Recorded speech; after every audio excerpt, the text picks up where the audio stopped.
Hello, I'm Adrian, and welcome to another episode of Analytical Story Battle. If this is your first time here, I highly recommend checking out the episodes leading up to this one.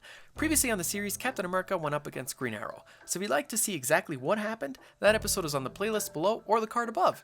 And remember to subscribe to always know when the next episode premieres. As usual, I will place a strong emphasis on the martial arts background of our heroes, so you'll get to see their different fighting styles play out in real time. These fighting styles were discussed with plenty of detail in How Many Fighting Styles Does Batman and Captain America Know, which are also available in the playlist. Not only will you get an excellent primer on several martial arts in those videos, you'll get to see them execute these techniques in their scenes. Much like the previous episode, I like to keep these fights as even as possible. So in other words, I won't use environmental kills or anything of the sort in these analytical battles. I feel they don't truly test the skill of the opponents. Furthermore, we're going to switch over to a first-person narrator, as that way you can truly see what's going on in the fighter's mind. Time for another experimental educational video, where you'll get to see what the outcome would be in this what-if analytical battle between the DCEU's Batman and the MCU's Captain America. Wow, Tony would be jealous. As I walk into the main hall, I'm astounded at the level of wealth on display. A massive staircase leads to the upstairs floors with who knows how many bedrooms. A chandelier that's much older than anyone alive hangs above me. Besides the antique grandfather clock, we have the large hallway leading into the dining room that sits no less than 30 people. I've never seen a mansion like this before. I look behind me and see that my hooded friend is no longer there. I don't think he's coming back for a rematch anytime soon. He's got skills for sure, but I can't let anyone interfere with getting Daredevil back. He's needed elsewhere, and if what I've heard is true, a lot more is hanging in the balance with each passing second that he remains here. As I begin to head up the stairs, a large painting suddenly makes a noise and reveals itself to be an entry to a secret passageway. It slowly slides up, and I see a narrow hallway. I'm sure Mr. Wayne knows I'm here by now, so he probably just wants to settle things quickly and amicably. I walk through the hallway and am once again in awe. I stand in a pristine dojo. Mirrors around us, a perfectly maintained shiny hardwood floor, an orange scent all around.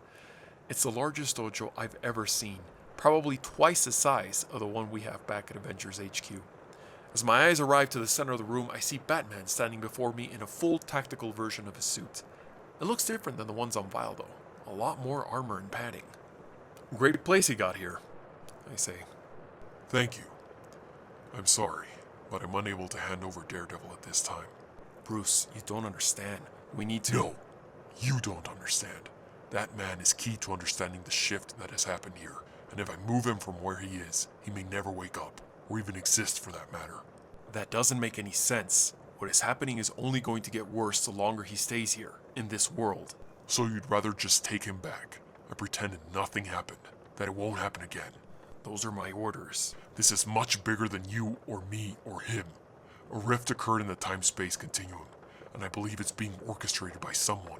There's no conspiracy here, Batman. Just tell me where Daredevil is, or I'll be forced to take him from you. I wish you hadn't said that. In a blink of an eye, he throws a small shuriken-like weapon at me, and I immediately block it with my shield. As it falls on the floor, I notice it's shaped like a bat. Funny, but the moment is cut short, as he throws two more of them, one high and one low. I block them both and throw my shield at him. He dodges it, and it ricochets off a Mukyanjong in the corner, landing right back in my grasp. I would throw it once more, but he's on his way with a flying knee, and looks like he is skilled in Muay Thai. I quickly dock my shield and sidestep out of the way. Once he is past me, I grab his right arm and initiate an armbar, but he jumps upward and flips out of the hold. As he is making his way up, he throws a left haymaker. I block it with my forearm, and immediately respond with a solid uppercut to his gut. He lets out a big gasp of air, and taking advantage of my momentum, I follow up with a spinning sidekick which connects right on his chest. He stumbles backward, and I can tell he's struggling. He's still breathing heavily, but the scowl he's been sporting these past few exchanges is still present. I jump in with a flying cross and see him spin his cape at me, of all things, but 1 millisecond later I notice I fell right into his disguised spin hook kick, which lands on my jaw. Though serrated boots hurt, I feel blood trickling down my cheek. Excellent setup and form too. The man must also practice taekwondo like I do. Out of nowhere, I'm suddenly lifted into the air, only to come crashing down. He must have flipped me using a nogoshi from judo, a very useful hip throw. I don't think he knows just how skilled I am in Brazilian jiu-jitsu, however. As he comes down for the inevitable follow-up punches, I shoot my legs up and secure a good triangle lock around his neck and arm. He realizes his mistake and headbutts me with his cowl. Dear God, what is that thing made out of? I release my grip on him and he takes the chance to back off. This is pointless, Bruce. I'm not going to change my mind, and neither are you. We don't need to settle this with our fists, I say. Batman smiles, his teeth with drops of blood smeared across them. Didn't one of your colleagues once mention you like to punch your way out of things? How does he know that? Where did he get access to that information? How did he even hear that? Let alone remember it? This man has clearly done his homework. I need to end this quickly. I don't want him inflicting any more harm. I run at him and jump in with a dropkick, a little on the theatrical pro wrestling side, but it gets the job done. And just as expected, the kick lands, a little off to the side near the ribs, but it succeeds in its goal of setting up my upward elbow as I rise from the ground.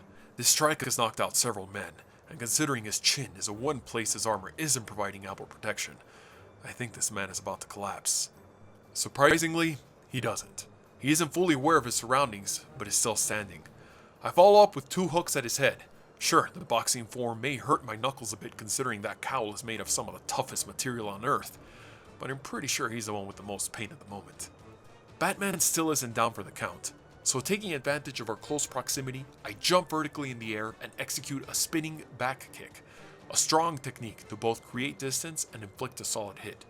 He flies back, but surprisingly enough, still lands on his feet, one hand on the ground and the other near his ribs, no doubt holding them in pain. He looks up at me with the eyes of a man who will never stop fighting, but I have to change that. I undock my shield and throw it at him, and in the blink of an eye, I suddenly feel a sharp pain in my quadriceps. The pain becomes unbearable, and my entire thigh locks up. I collapse on the floor. It's called a pressure point. He calmly states. He then stands up. Specifically to the lateral femoral cutaneous nerve. One solid strike to the area right above the knee will instantly incapacitate your leg. How? I mutter out. He takes out one of his batarangs. That's why he had his hand by his ribs. He was preparing to get one from his belt. I saw you fight Arrow. You're incredibly strong and skilled, hence me wearing this reinforced suit to fight you. It makes me a tad bit slower, but after seeing what you did to Arrow, I knew I had to. I also noticed that you would always leave a brief window for an easy counterattack every time you threw that shield. Oliver couldn't see it, but I did. So once I made you think I was done for, I knew your reaction time would be even slower. Confidence kills momentum. One batarang throw later and you're on the floor with a disabled leg, and I'm the one standing. Now, can you please listen to what I have to say? I'll tell you everything that I know. Despite what you've been told, I am not your enemy. Then who is?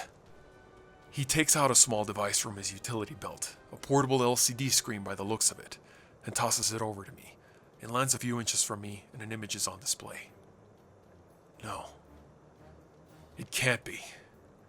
How is that person our enemy? And there you have it. What did you think of the fight? Let me know in the comments below, and feel free to leave your suggestions for future battles below. This was a really fun matchup to do.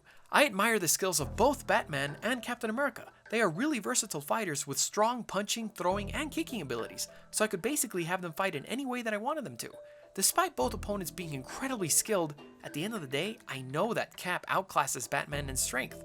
But in this instance, Batman was able to come up with a fighting strategy. He was able to not only wear a suit that reduced the impact of Cap's punches. As a side note, think of it as a new suit he wears in Justice League, the one that I did a separate video on. Furthermore, he was also able to see him fight. That alone gives him a huge tactical advantage, and one that he was able to fully exploit in this battle.